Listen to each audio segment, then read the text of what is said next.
All right, a bit of a fact check this morning after Fox News host Tucker Carlson aired previously unseen video of the assault on the Capitol on his show last night. What Carlson did is use selected clips from surveillance tapes provided to him by House Speaker Kevin McCarthy to claim falsely that journalists and lawmakers lied about the January 6th attack on the Capitol.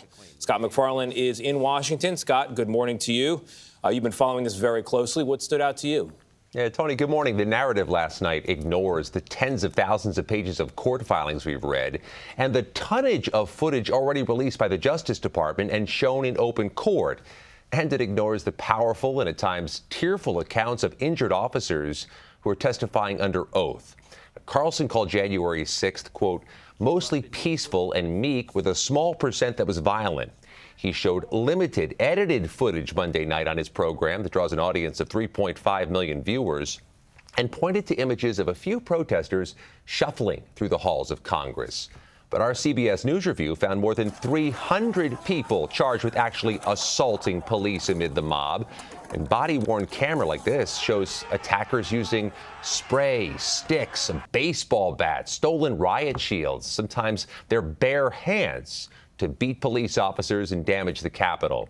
In the days after the attack, 5 officers who served at the Capitol that day died. That includes Capitol officer Brian Sicknick. Carlson showed video of Sicknick, who died one day after the attack, walking through the Capitol.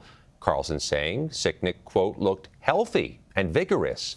But according to the report from the D.C. chief medical examiner, Officer Sicknick died after suffering 2 strokes at the base of his brainstem caused by a blood clot. He collapsed hours after being assaulted by the rioters. His family released a statement to CBS News Monday night saying, in part, on video, Officer Sicknick looks like he managed to shake off the chemical irritants and resume his duties. His sense of duty sent him back in and no doubt contributed to his succumbing to his injuries. The chair of the House January 6th committee blasted Speaker Kevin McCarthy for giving the footage to Carlson to, quote, spew lies and propaganda. The speaker defended his decision, saying those tapes belong to the American public. Tony?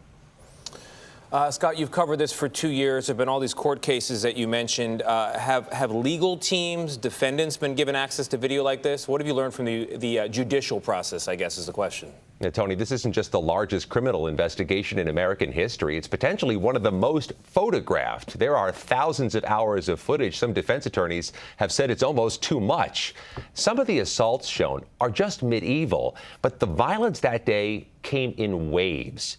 Tucker Carlson showed some of the walking around and milling about, but the fighting wasn't constant. It wasn't everywhere. It just happened at times.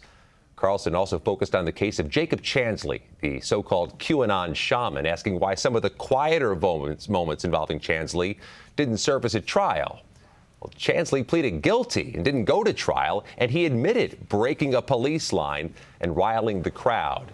Gayle, about 500 people have pleaded guilty in their roles that day, and the FBI is looking to arrest 260 more. It is astounding. Thank you, Scott. Listen, it's okay if you want to show another side of the thing, but at least put it all in context. Yeah. Please don't ignore that there was an insurrection that day that has been shown repeatedly over and over and over again. Yeah, it's extremely upsetting. It's like not everyone at Woodstock took drugs and slid in the mud, but a lot of people did. Exactly. That was a big part of Woodstock. Yeah, and think about how those police officers' families still feel today.